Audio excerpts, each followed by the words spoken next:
आइए दोस्तों, आज हम बात करेंगे डिसोल्यूशन ऑफ पार्टनरशिप फर्म। साझेदारी फर्म का विघटन क्या है?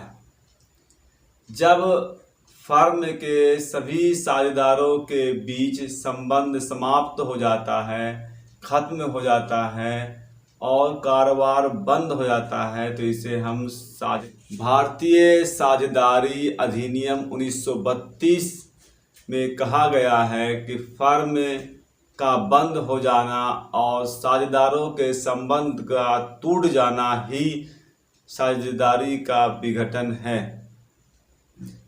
तो आइए हम देखेंगे साझेदारी के विघटन और फर्म के विघटन में दोनों में फर्क है। साझेदारी के विघटन में फर्म का व्यवसाय चलता रहता है, लेकिन फर्म का विघटन होने पर कारोबार बंद हो जाता है। साझेदारी का विघटन हमने पढ़ा देखा, हमने change in profit sharing ratio जो फर्स्ट चैप्टर था हमारा बेसिक के बाद, ये हमारा साझेदारी का विघटन था। दूसरा, एडमिशन ऑफ न्यू पार्टनर, नए पार्टनर्स का प्रवेश, साझेदारी का विघटन। रिटायरमेंट ऑफ पार्टनर मीन्स अवकाश ग्रहण, साझेदार का अवकाश ग्रहण, ये भी हमारा विघटन था। और चौथा हमने पढ़ा डेथ ऑफ पार्टनर, ये भी साझेदारी का विघटन था। इन चारों कंडीशन में साझेदार आ रहा है, जा रहा है, लेकिन फर्म के अस्तित्व पर कोई प्रभाव नहीं पड़ता। चेंजेज होते हैं लेकिन फर्म बंद नहीं होता। लेकिन यहाँ डिसोल्यूशन ऑफ पार्टनरशिप फर्म का कारोबार ही बंद हो जाएगा और सभी पार्टनर्स अपने अपने हिसाब करा लेगा। साझेदार का विघटन किन किन परिस्थितियों में होता है, वो कौन कौन सा कंडीशन है जिसमें साझेदार का विघटन हो जाता है, साझेदारी का विघटन होता है, उसको बताना है। तो फर्स्ट है, किसी साझेदार के अवकाश ग्रहण करने पर कोई पार्टनर्स चला गया और फर्म के अंदर कंडीशन पूरा ही नहीं हो रहा है साझेदारी का। सपोज मानिए कि दो ही पार्टनर था, एक पार्टनर अवकाश कर गया तो एक पार्टनर से साझेदारी फर्म नहीं रह सकता है, उसे हर हाल में बंद करना होगा, क्योंकि पार्टनरशिप का परिभाषा है कम से कम 2 और अधिक से अधिक 20 व्यक्ति हो सकते हैं पार्टनरशिप अधिनियम 1932 के अनुसार, जबकि 2014 के अनुसार 50 व्यक्ति हो सकते हैं। किसी साझेदार की मृत्यु हो जाने पर, यहाँ भी वही कंडीशन होता है, यहाँ पार्टनर से अवकाश रिटायर हो गया, यहाँ डेथ हो गया। किसी साझेदार के दिवालिया घोषित हो जाने पर, अगर वो दिवालिया घोषित हो जाता है, पैसा हमें देने में असमर्थ हो जाता है, तो ऐसी स्थिति में फर्म का विघटन हो जाएगा। फर्म का उद्देश्य पूरा हो जाने पर, जिस उद्देश्य के लिए, जिस मकसद के लिए फर्म को कायम किया गया था, बनाया गया था, अब वो पूरा हो जाने पर खुद ऑटोमेटिक फर्म का विघटन हो जाएगा। किसी साझेदार की असमर्थता की दशा पर, मतलब कोई ऐसा साझेदार है जो कुछ भी लाने ले जाने के लायक नहीं है, वो अब फर्म में काम करने के लायक नहीं है, उनका कुछ इंटरनल कुछ प्रॉब्लम है, तो ऐसी कंडीशन में यहाँ पे साझेदारी का विघटन हो सकता है। तो ये 5 कंडीशन है, 5 स्थिति है जिसमें साझेदारी का विघटन हो सकता है। सबसे इम्पोर्टेंट बात ये होता है कि फर्म का जब विघटन हो जाएगा तो क्या होगा। जब फर्म का विघटन हो जाएगा तो सबसे पहले हम सारे एसेट्स को बेच करके, सारी संपत्ति जो हमारे पास अवेलेबल है, मौजूद है फर्म के पास, वो अपनी सारी संपत्ति को बेच डालेगी या फिर साझेदारों को ही दे डालेगी, जिससे कि उनका कर्ज चुकता हो जाए।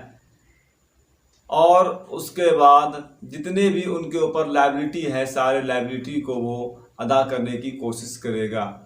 और लायबिलिटी को देने के बाद जो बचेगा, आखिर में जो पार्टनर्स हैं शामिल, वो पार्टनर्स आपस में लाभ को या फिर पैसे को लेंगे। इसके लिए सबसे पहले रियलाइजेशन अकाउंट तैयार करना पड़ेगा। Sanjay and Sameer were partners sharing profits in the ratio of 2:3. Following where the balance sheet as on 31st March 2017, ये बैलेंस शीट दिया हुआ है, हम ये बैलेंस शीट देखेंगे।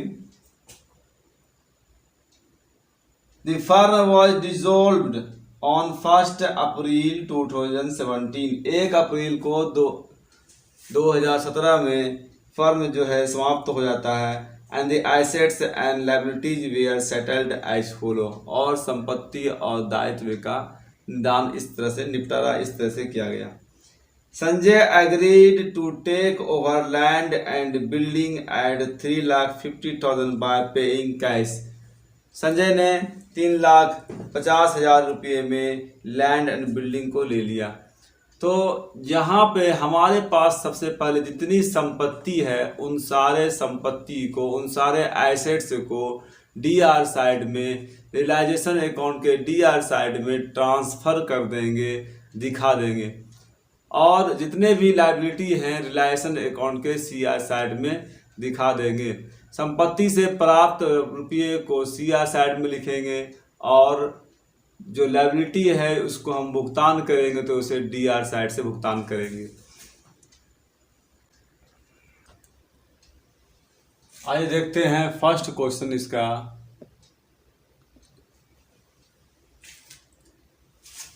लैंड एंड बिल्डिंग 3 लाख रुपए का है, स्टॉक 1 लाख रुपए का है, डेप्टर 1,50,000 रुपये का है।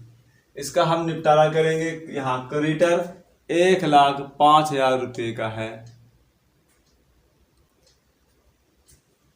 और संजय जो है यहाँ पे 1,50,000 रुपये में लैंड एंड बिल्डिंग को लेने के लिए तैयार है। तो यहाँ पे हम बाय कैश लिखेंगे, क्योंकि यहाँ पे कैश पे कर रहा है संजय। इससे आ रहा है लैंड एंड बिल्डिंग से 3,50,000 रुपया। अगर कैश पे नहीं करता तो हम संजय के नाम से उसे क्रेडिट कर देते। दूसरा है स्टॉक वॉज सोल्ड फॉर 90,000। तो स्टॉक को 90,000 में बेचा गया है, और creditor accept debtors in full settlement of their claim. Creditor ने डेप्टर को ले लिया है, तो यहाँ पे ना डेप्टर का कुछ काम करेंगे ना क्रेडिटर का कुछ काम करेंगे। बस तो हमारे पास ये रुपया आया 4,40,000 रुपये। इस तरह से इसका निपटारा हो जाता है। हम अकाउंट को क्लोज करेंगे और देखेंगे क्या प्रॉफिट क्या लॉस हो रहा। यहाँ 4,40,000, 5,45,000 सीआर साइड, 5,50,000, तो ये बड़ा हो जाता है 5,50,000।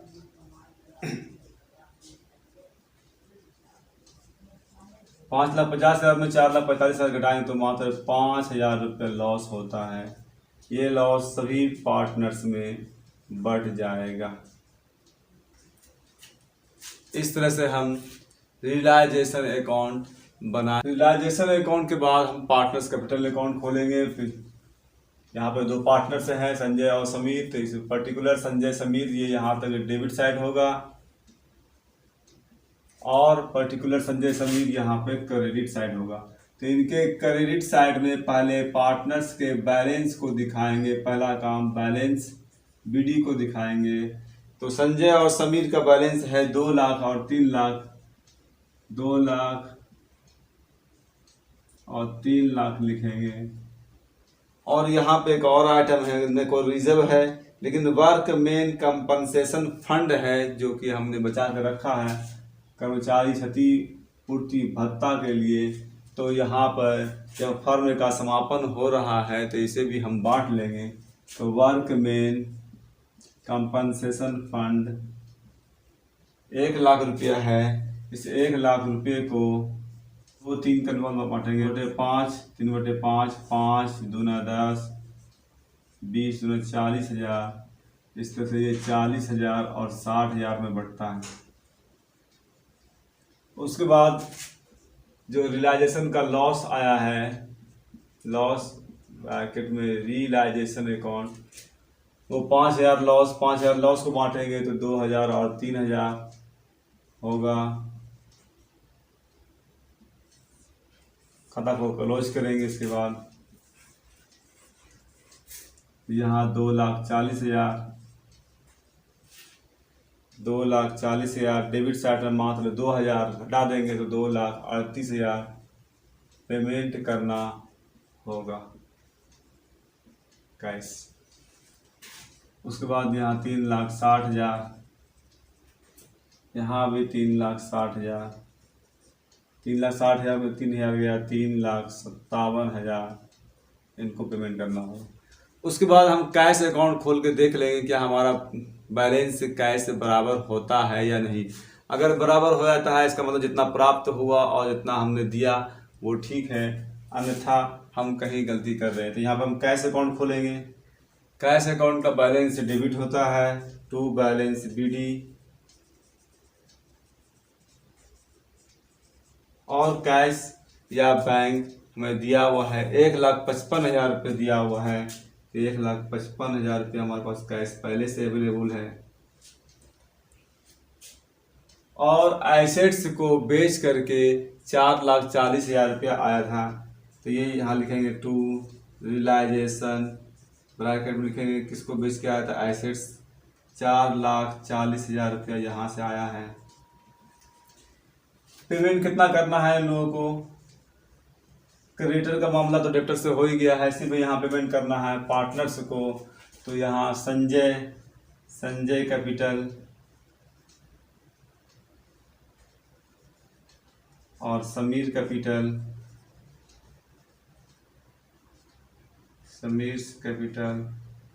2,38,000 और 3,57,000। इस तरह से देखते हैं यहाँ दोनों इक्वल होता है या नहीं। अगर 5 अपना रहा 1, 5 3 8 के 9, 5,95,000 रुपये, 5,95,000। इस तरह से हम कह सकते हैं कि ये हमने जो तैयार किया realisation account of partners capital account, ये कम्प्लीटली क्या है, वो सही है।